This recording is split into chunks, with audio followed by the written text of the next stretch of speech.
In the ancient village of Oru, where red earth met the rising sun, there lived a prince unlike any other. Prince Obiajulu, a boy with a gentle smile, a heart as calm as morning water, and a strange weakness no one could explain. For Obiajulu could never stay awake.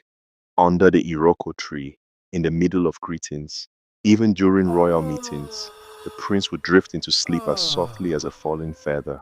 The villagers whispered, some worried, some laughed kindly, but none knew that this simple weakness was the beginning of something far greater, something dark, something ancient, and something that would soon shake the kingdom. The New Yam Festival filled Oru with thunder. Masquerades leaped through fire, drums roared, children danced in circles of light. But in the middle of this joy, Prince Obiajulu fell, not fainting, not resting. He collapsed into a deep, unnatural sleep, a sleep so heavy that not even the loudest drum could stir him. The festival froze, voices trembled. The prince would not wake up. Fear spread like cold Harmattan wind. The king summoned the healers and the herbalists. Nothing changed.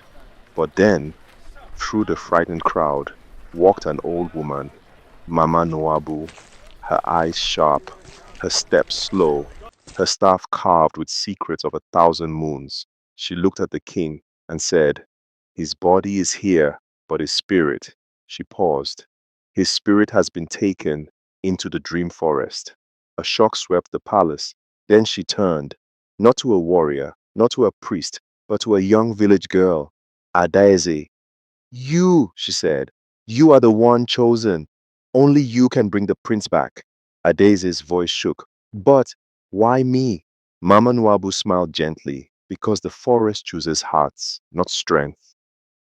At midnight, Adaeze stood beside the sleeping prince. Mama Nwabu poured water into a calabash.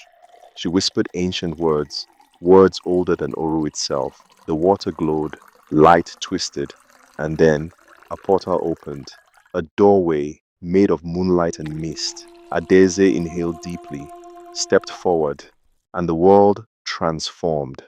She entered the dream forest, a place where time curled like smoke and trees glowed with blue fire. Far ahead, on a glowing route, lay Prince Obiajulu, still trapped in slumber. The spirits of the forest appeared before her, gold, crowns, silks, the life of a queen.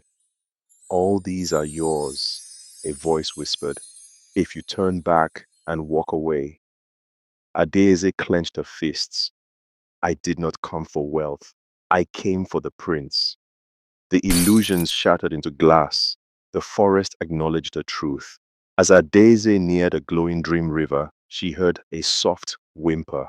A small spirit child was trapped beneath a shimmering log. Without a second thought, Adeze plunged into the water and lifted the log with all her strength. The spirit rose, eyes shimmering. You carry a heart of compassion, it whispered. The prince is lucky to have you.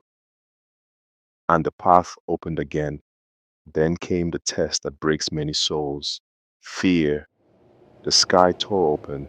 Shadows rose like giants. The forest screamed her name.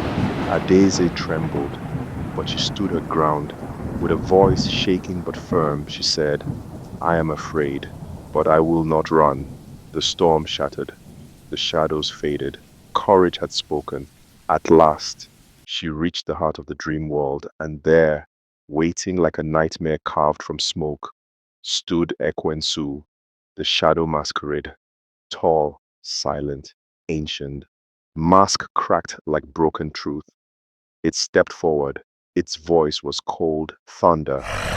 You cannot save him. But Adeze raised the glowing calabash. You do not know how far I have come. The earth trembled. The battle had begun. Adaize lifted the calabash high and hurled it to the ground. It shattered. A blinding pillar of white light tore through the forest. Chains of shadow broke. Ekwensu screamed as it dissolved into dust and disappeared in darkness. Prince Obiajulu gasped and opened his eyes. His voice was weak, trembling. Who are you? She held his hand. My name is Adaize, and I'm here to take you back to the village. When the prince and Adaize returned, the village erupted like thunder. Mothers danced, drummers pounded victory rhythms. Masquerades leaped with joy. The king and queen embraced their son, tears running down their cheeks. From that day onward, Adaize was known across Oru as the girl who journeyed into dreams and rescued a prince from darkness. And Prince Obiajulu, he no longer feared sleep, for he knew that every dream, even the darkest, can be overcome when a brave heart walks beside you.